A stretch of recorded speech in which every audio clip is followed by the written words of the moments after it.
Welcome to the third session of Module 1.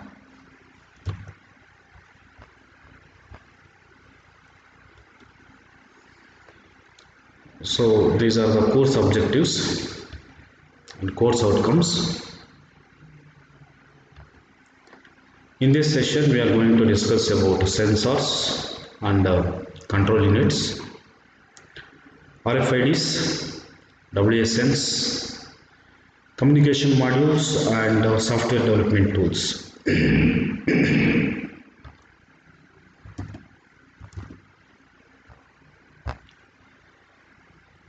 So before going to discuss about sensors, so we first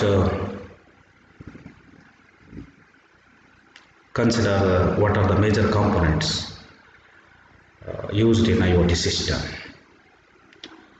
The first component is the physical object that will be used with embedded software into a hardware. Physical object with embedded software into a hardware. Second component is hardware, that consisting of a microcontroller, firmware, sensors, control unit, actuators and communication module. Third component is communication module,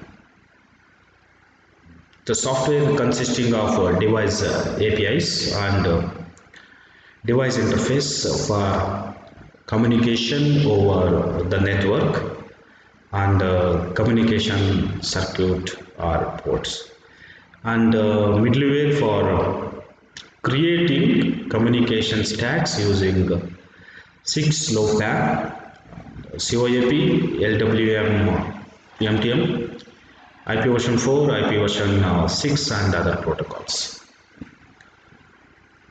This is with respect to communication module. And the next component is software. This is for actions on messages, information and commands which the devices receive and then output to the actuators, which enable actions such as glowing LEDs, robotic hand movement, etc.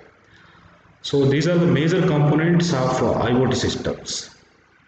The first one is the physical object, second is the hardware, third is the communication module, and fourth is the software. So now we will discuss about sensors and control units. First we will consider the sensors. So we have two types, analog sensors and digital sensors. Sensors are electronic devices that sense the physical environment. An industrial automation system or robotic system has multiple smart sensors embedded in it. Sensor actuator pairs are used in control systems.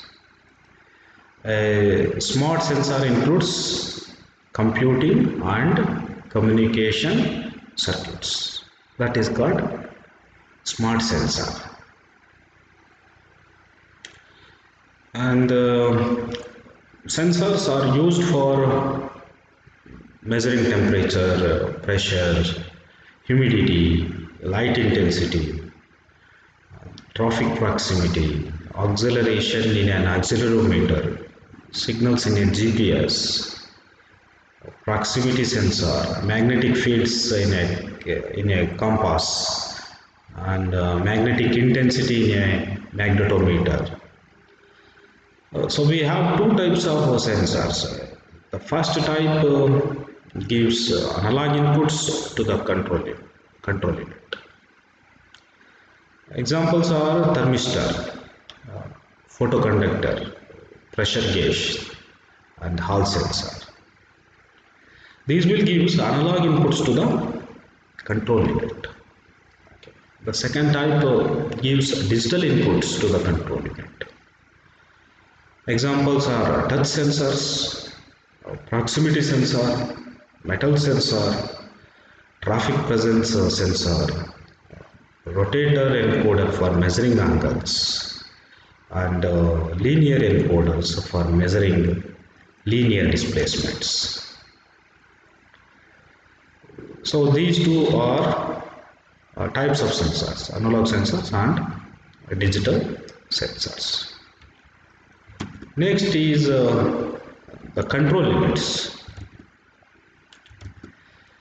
Most commonly used control unit in IoT consists of a microcontroller unit, that is MCU, or a custom chip. A microcontroller is an integrated chip or core in a VLSI or SoC. And we know that popular microcontrollers are Atmega 328, Atmega 32, U4, ARM Cortex, and ARM LPC. Okay. And an MCU, that is a microcontroller unit that comprises a processor, memory, and several other hardware units which are interfaced together. It also has firmware, timers, interrupt controllers, and functional I/O units.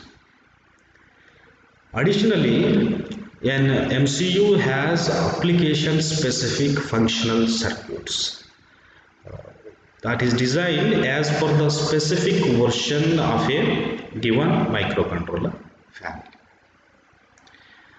For example, it may possess analog to digital converters and PWM, pulse width modulators.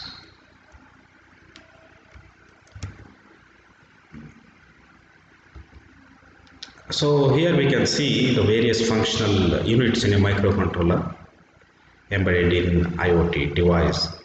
So that consisting of processor, internal RAM, internal flash and firmware, timers, programmable I/O ports, general purpose I/O ports, serial I/O ports, PWM, ADC, and communication network interfaces. So these are the functional units used in microcontrollers. Next, the Arduino boards.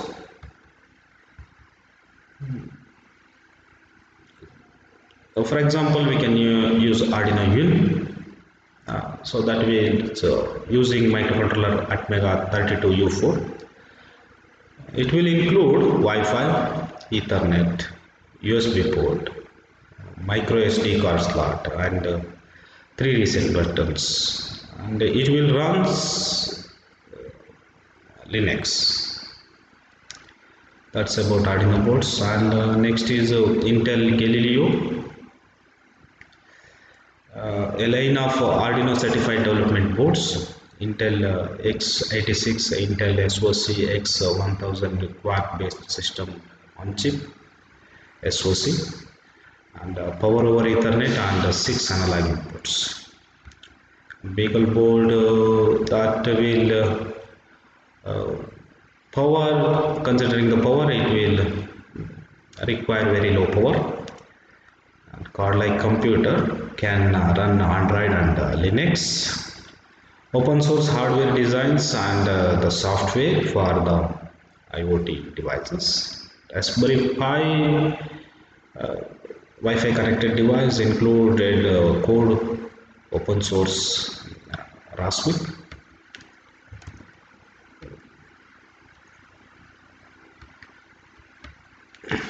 Next,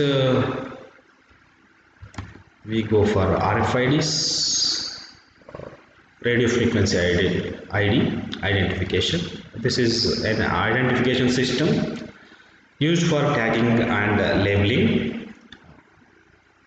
This is consisting of tiny chips, maybe passive, active, and battery powered when reader nearby. And the RFID communication range is between 10 centimeter to 200 meters.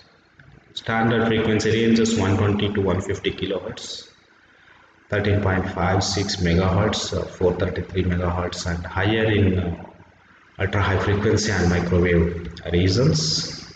We can RFID applications consider tracking and inventories control, identification in supply chain systems, access to buildings and road tolls, secure store center entries, devices such as RFID based temperature sensors, applications in factory design, and then management, brand protection, and anti-counterfeiting. So you can use it in business also, business process for payment, leasing, insurance, and quality management. And the next, coming to the next, that is WSN, that is wireless sensor networks.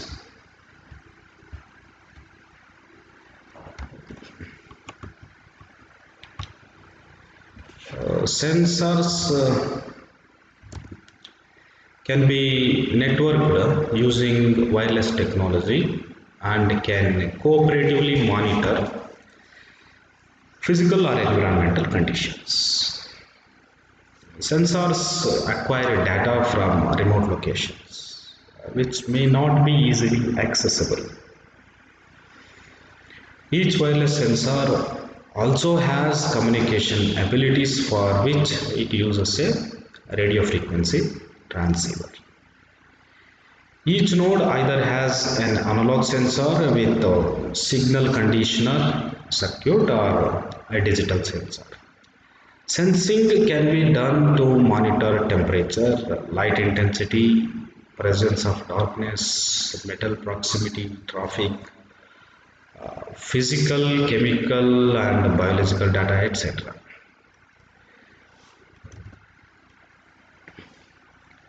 So WSN is defined as a network in which each sensor node connect wirelessly. So it can compute and data can be compacted. We can do aggregation and analyze the data, and also communication capability.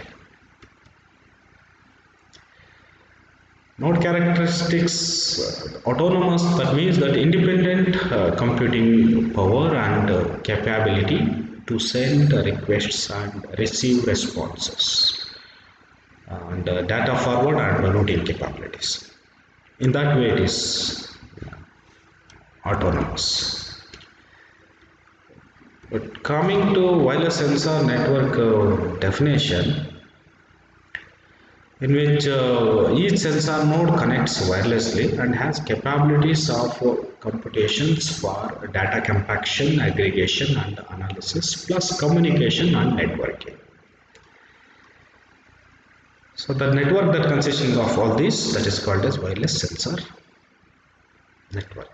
And the WSN node is autonomous.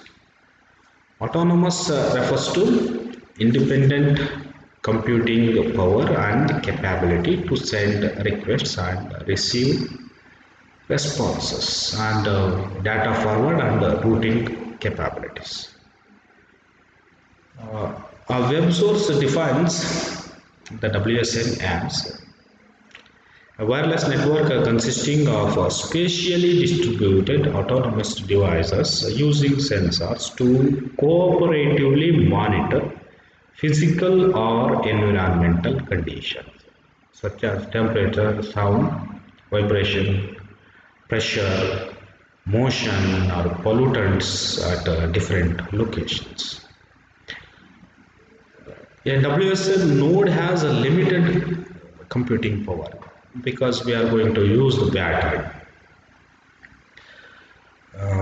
It may change topology rapidly.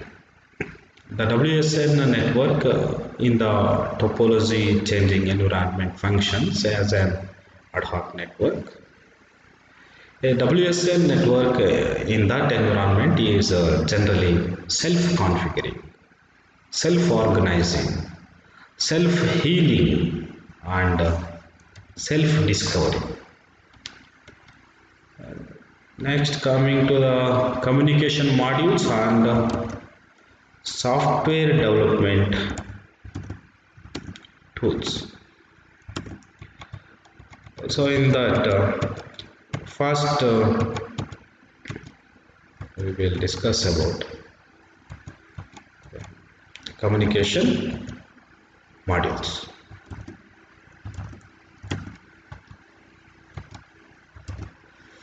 A communication module consists of protocol handlers, message queue, and message cache.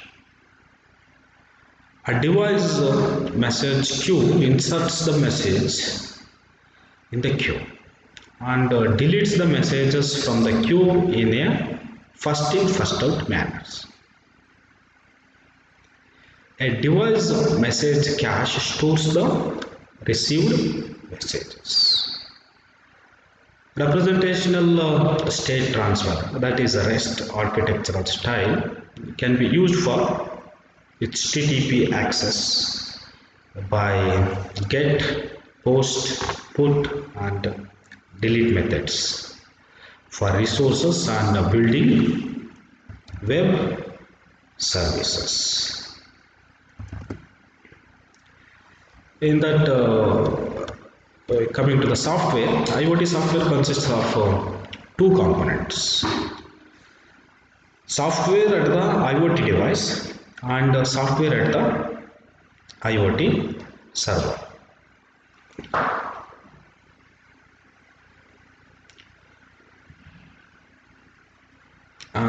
Next, coming to the middleware, OpenIoT is an open source middleware. It enables communication with sensor clouds as well as cloud-based sensing as a service. IoT SYS is a middleware which enables provisioning of communication stack for smart devices using IP version 6, OBIX, 6LoWPAN, scope, and multiple standards and protocols. The OBIX is a standard XML and web services protocol. OBIX. So that is Open Building Information Exchange. Coming to the operating systems, examples of operating systems are RIoT, Raspbian, Alljoyn, Spark, and Contiki. RIoT is an operating system for IoT devices. RIoT supports both developer and multiple architectures, including ARM7, Cortex M0, Cortex M3, Cortex M4, Standard x86 PCs, and TI MSP 430. Raspbian is a popular Raspberry Pi operating system that is based on the Debian distribution of Linux. And Alljoyn is an open source OS created by Qualcomm. It's a cross-platform OS with APIs available for Android, iOS, OS X, Linux, and Windows operating systems. It includes a framework and a set of services. It enables the manufacturers to create compatible devices. Coming to the Spark, it's a distributed cloud-based IoT operating system and web-based IDE. It includes a command line interface, support for multiple languages and libraries for working with several different IoT devices. ContiguOS is also an open source multitasking operating system. It includes 6LoWPAN, RPL, UDP, DTLS, and TCP/IP protocols, which are required in low power wireless IoT devices. The example of applications are street lighting in smart cities, which requires just 30 kilobytes ROM and 10 kilobyte RAM. And coming to the firmware, ThingSquare Mist is an open source firmware. The software embedded in hardware for true internet connectivity to the IoT. It enables resilient wireless mesh networking. Several microcontrollers with a range of wireless radios support Things Mist.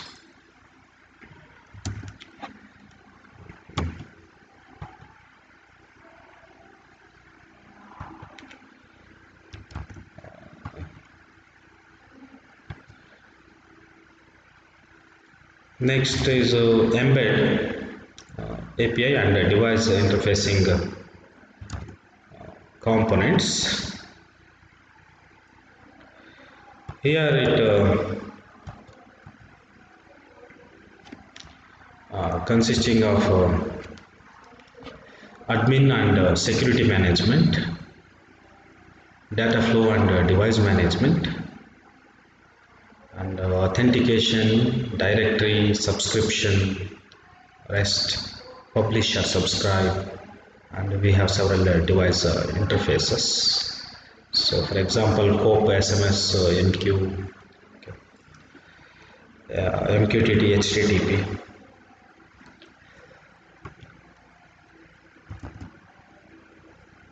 And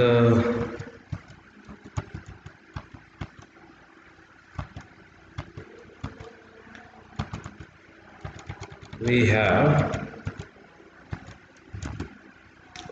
representational state transfer architecture style that is used for HTTP access. So we can use get, post, put and delete methods for the resources and used for building web server services. Middleware, OpenIoT, open source middleware. It is communication with sensor clouds and cloud-based sensing as a service. IoTsys, middleware provisioning of communication stack for smart devices using protocols and standards. OPIX is standard XML and web services protocol. So we can use RIoT, OS, RSPDN and AllJoyn. And coming to the IoT software architecture.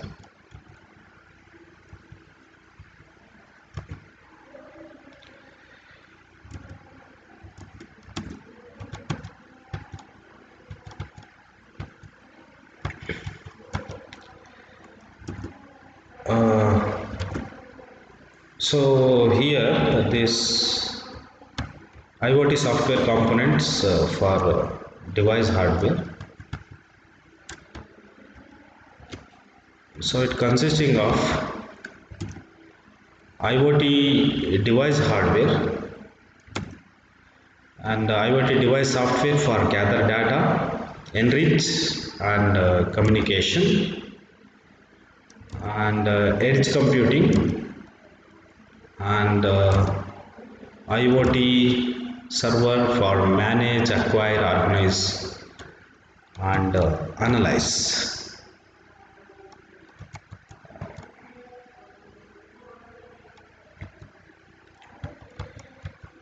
So looking into the IoT device hardware,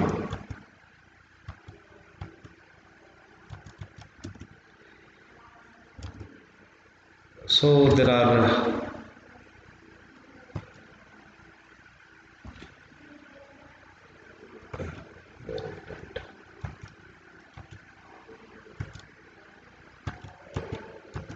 okay, IoT device hardware.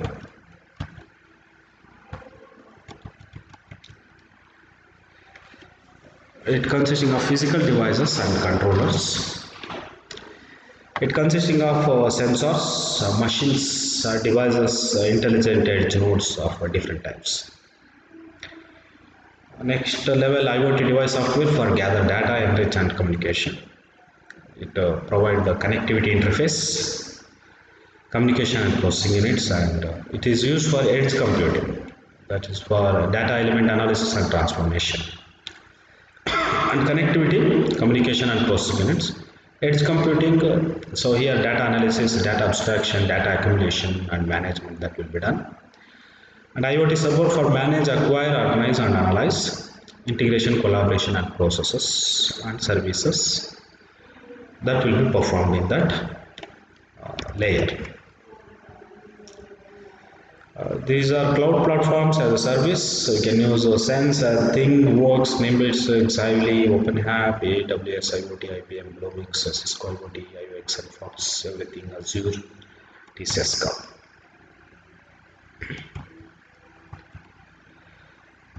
And this is the end of the session 3. And I have used and obtained the material from the textbook Internet of Things Architecture and Design Principles by Raj Kumar. This is published by McGraw-Hill Education. And we in this session learned about sensors, control units, radio frequency identifications, wireless sensor networks, and communication modules, and software development tools.